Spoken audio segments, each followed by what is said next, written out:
ప్రపంచం గర్వించదగ్గ రాజులలో ముందుండేవాడు. King of all time అశోకుడు. భూమండలం పైనే మనుషుల కోసం పాలన చేసిన ఏకైక రాజు. మంచి మానవత్వం ముందు చూపుతో పాలన చేసిన గొప్ప చక్రవర్తి. మౌర్య వంశంలో మూడో రాజు అశోక చక్రవర్తి. ప్రఖ్యాత చంద్రగుప్త మౌర్యుడికి మనవడు. అతను కూడా తన మనవడు సామ్రాజ్యాన్ని ప్రపంచం సగం విస్తరించాడని ఊహించి ఉండడు. తన వంశంలో తాను గొప్ప చక్రవర్తిగా ఉంటానని చంద్రగుప్తుడు చెప్పుకునేవాడట. కానీ అశోకుడు ఆయన్నే తలదన్నాడు. భూమండలాలన్నీ మహారాజు అశోకుడు. ఇండియా నుంచి మలేషియా వరకు, అక్కడ నుంచి చైనా, మంగోలియా దాకా సామ్రాజ్యాన్ని విస్తరించారాయన. శ్రీలంక సహా కనుచూపు మేరలో ఆ రోజుల్లో మనిషికి తెలిసిన వరకు మొత్తం భూమే అశోకుడి పాలనలో ఉండేది. మానవ మాతృడు ఎక్కడ ఉన్నా సరే గొప్పగా విలువలతో బ్రతకటం ఆయన తన రాజ్యంలోని ప్రజలకు నేర్పించారు. ఒకరికి ఒకరు సాయం చేయడం నేర్చుకోవాలని చూపించారు. వృద్ధులు, మహిళలు, పిల్లలు దారి వెంబడి నడుస్తుంటే ఎండకు తట్టుకోలేకపోతున్నారని తెలిసి చెట్లు నాటించాడు. ఎంత దూరం నడిచినా సరే చల్లగా చెట్ల కింద నుంచే ప్రయాణం సాగించాలని మొత్తం చెట్లు నాటించారు ఆయన. ఇలా చిన్న విషయాలను కూడా వదిలిపెట్టేవారు కాదు. కానీ రాజుగా తాను కిరీటం చేపట్టిన కొన్నాళ్లకే ఆయన యుద్ధం చేయాల్సి వచ్చింది. సగం చేరే వరకు బోధనలు చేయించారు. ఆ సమయంలోనే మనిషి తెలివి పెరుగుతోందని గ్రహించాడు. కొత్త కొత్త వైద్య పద్ధతులను తన దగ్గర ఉండేవారే కనిపెడుతున్నారు. మనిషిని చంపేందుకు ఆయుధాలను సులభంగా ఉపయోగించే మార్గాలను చూపించి ఆశ్చర్యపరుస్తున్నారు. దీంతో అశోకుడు ఒక నిర్ణయానికి వచ్చాడు. తన రాజ్యంలో ఎవరైనా సరే దేని మీద బోధించిన తనకు తెలిసిన వారే చెయ్యాలి. మిగతా వారు ఈ పరిశోధనలు చేస్తే వాటిని మనిషి వినాశనానికి వాడుతారు. ఆ రోజుల్లో యుద్ధం కోసం బాంబులు, పదునైన ఆయుధాలు, రథాల చక్రాల మీదే ఎక్కువగా నిపుణులు పనిచేసేవారు. కానీ మానవ మనుగడకు ఉపయోగపడేలా ఆయన ఒక టీం ను ఏర్పాటు చేశారు. అదే మిస్టరీ 9 మ్యాన్. తన సామ్రాజ్యంలో ఈ 9 మందే భవిష్యత్తు తరాలకు ఉపయోగపడేలా పరిశోధనలు చెయ్యాలి. వాటికి పుస్తక రూపం ఇవ్వాలి. వారిలో ఎవరైనా చనిపోతే అంతే తెలివైన వ్యక్తితో పూరించాలి. వీరికి ప్రపంచంతో సంబంధం ఉండదు. రహస్యంగా వారు ఈ పని చేయాలని తన సామ్రాజ్యం మొత్తం వెతికి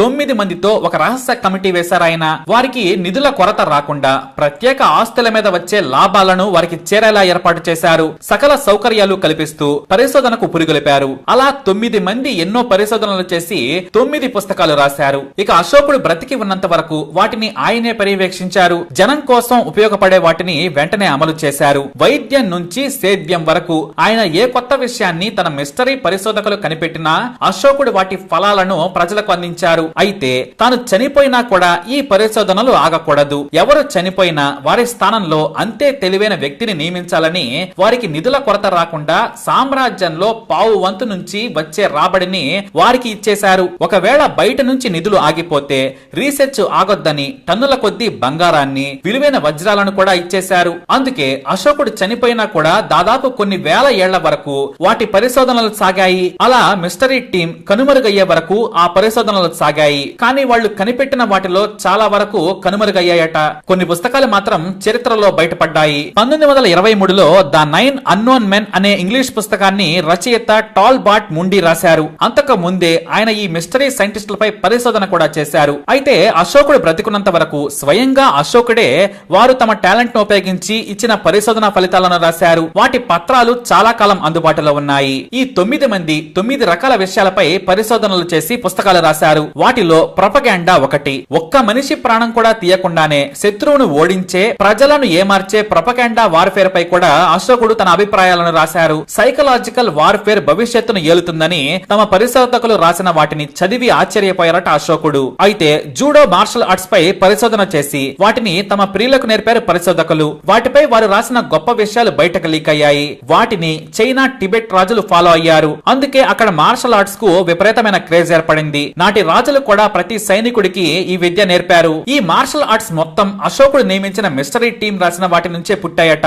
ఆ పుస్తకాల నుంచే మనిషిని ముట్టుకోకుండా చంపడం ఎలా, యుద్ధం గెలవడం ఎలా అనే వాటిపై రీసెర్చ్ జరిగింది. ద టచ్ ఆఫ్ డెత్ అనే ప్లాన్ బాగా పాపులర్ అయ్యింది. ముట్టుకుంటే శత్రువు చనిపోయేలా టెక్నిక్ ను, పాయిజన్స్ ను తయారు చేసింది టీం. ఇక యుద్ధం తర్వాత అశోకుడి టీం ఎక్కువగా ఫోకస్ పెట్టింది ఆరోగ్యం. అప్పుడే మైక్రోబయాలజీ పుట్టింది. మనిషికి కనిపించని క్రిములు అనారోగ్యానికి గురి చేస్తున్నాయని నాడే రాశారు. కానీ వాటిని చంపేందుకు వారికి సాంకేతికత సరిపోలేదు. ఇక అశోకుడి టీంలో ప్రపంచాన్ని భయపెట్టిన 5వ పుస్తకం కమ్యూనికేషన్. మనిషి కంటే తెలివైన జీవులు వేరే గ్రహంపై ఉన్నాయి.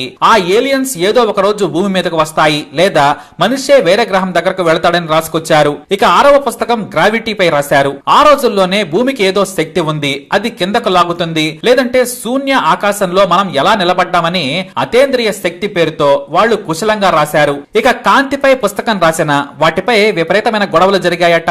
కాంతికి వేగం ఉంటుందని పరిశోధకులు చెబితే అది ఎలా అన్నారట. అయినా వారు చెప్పిన మాటలను నమ్మిన అశోకుడు లైట్ మీద కూడా తన స్వహస్తాలతో పుస్తకాలను ముందు మాటగా తన అభిప్రాయాలను రాశారు. ఇక అశోకుడికి ఇష్టమైన చివరి సబ్జెక్ట్ సోషియాలజీ. మనిషి ఎవల్యూషన్ నుంచి స్వహస్తాలతో మనిషి మనుగడను మనిషి నిర్మించుకుంటాడు, మనిషే నాశనం చేసుకుంటాడు. మనం యుద్ధాల పేరుతో ఎలా ప్రాణాలు తీస్తున్నామో భవిష్యత్తు తరాలు కూడా యుద్ధాలతోనే నాశనం అవుతాయని చెప్పారట. ఆ మాటలను ఆయన బలంగా విశ్వసించారు. మనిషిని చంపే ఆలోచనే మనిషి వినాశనానికి మూలం అని అశోకుడు ముందే ఊహించాడు. అయితే ఈ మిస్టరీ 9 మెన్ పరిశోధనలు ఎక్కడ ఆగాయి? వారు రాసిన పుస్తకాలు మాన్యుస్క్రిప్ట్స్ మాత్రం దొరకలేదు. ఎందుకంటే నాడు ఎక్కడ పడితే అక్కడ రాసేవారు. పత్రాల మీద, చిన్న చిన్న ఆకుల మీద రాసి పక్కకు పెట్టేవారు. వాటి కాలం చెల్లగానే అవి నాశనమయ్యేవి. అలా ఈ మిస్టరీ 9 మెన్ మిస్టరీగానే మిగిలారని రచయిత మూండి రాసుకొచ్చారు. మరి అశోకుడు సృష్టించిన ఈ మిస్టరీ 9 మెన్ పై మీ అభిప్రాయాన్ని కామెంట్ ద్వారా తెలియజేయండి. అలాగే ఇలాంటి వీడియోస్ కోసం వీడియోని లైక్ చేయండి, షేర్ చేయండి, మా ఛానల్ ని సబ్స్క్రైబ్ చేసుకోండి.